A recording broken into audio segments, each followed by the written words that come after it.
Hello, people. So let's just dissect the first week of the new Premier League season, and the particular teams to look out for. Liverpool, yeah, they showed class. City showed promise, and they showed that they are the top contenders for the title this season. United, that everybody wants to talk about. They lost at home to Arsenal, but that performance and display showed togetherness and showed promise that this team for this season, they might be a force to reckon with. We don't know how far they would go. Just about keeping the momentum and ensuring that maybe they can bring in one or two more players, and I believe they will be strong competitors this season. Another team is Arsenal that we want to talk about.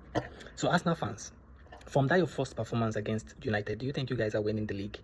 Is an honest question, and I don't want to laugh about it. I don't want to joke about it. So do you guys think that you're winning the league? Just, yeah, whatever your assessment is, let me know. And yeah, Spurs, fine, showing form. The signing of Kudus, the players is showing good promise, and hopefully if Eze is able to join, Spurs, it will be a major game changer for them, and I'm very sure they might finish top 4 if Eze is able to join that team. Then like I said, City just came out blazing, firing from all cylinders. They didn't come to play this season, and I would tip them and Liverpool for first and second position this season.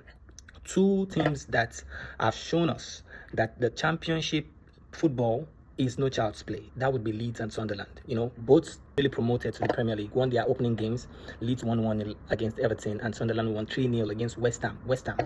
And they did it in a very convincing fashion. Villa drew 0 against Newcastle, and Forest is also looking promising.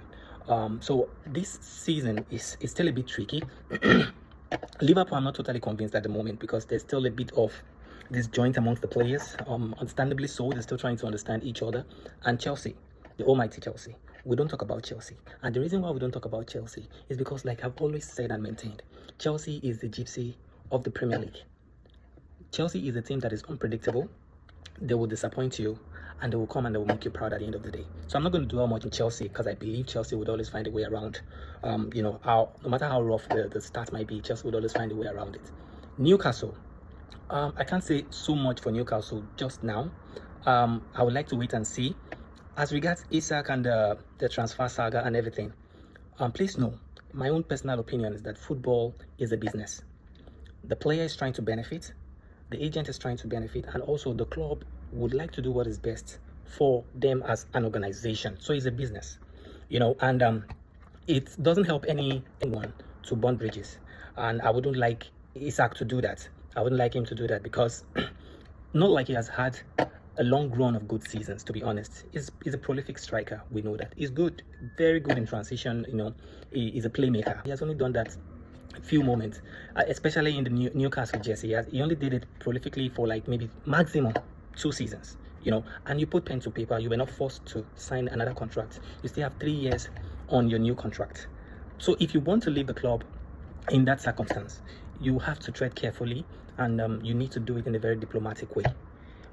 I know that he wants to ride on the fact that he's hot at the moment, and football is all about moments. You can have a spark today, and tomorrow you might be lost on the pitch. So I believe he wants to quickly utilize the fact that he is hot at the moment, which is fine. But you have a contract, so if you're going to do it, you should be able to be diplomatic and parley around the club, so you can be sold at a very good price as well. Because the club would like to also cash in on the fact that you're good. It will be hard to let him go because it's the only one that plays central forward at the moment for them.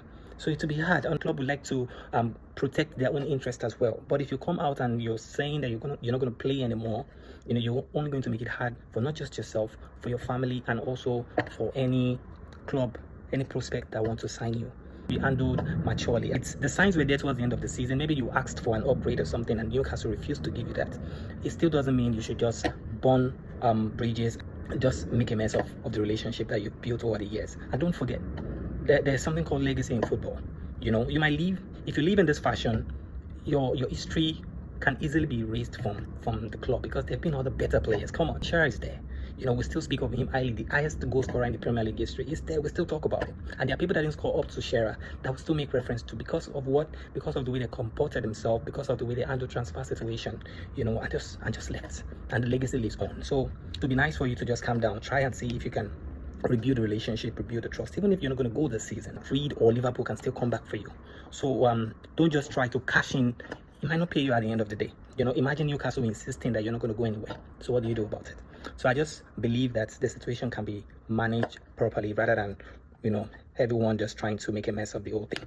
So look forward to the week 2 of the games. 10 games have been played out of 380 just now. Hopefully, the coming games will be better than what we've seen so far, because the week, in my own opinion, started slowly. And I hope that the players can pick up the momentum. I understand the situation that those guys are tired. They're tired. Even we, the fans, we are tired. We watch football all through the season. That's not how it's supposed to be. Players are supposed to be allowed time to go and recoup and come back. They are not machines.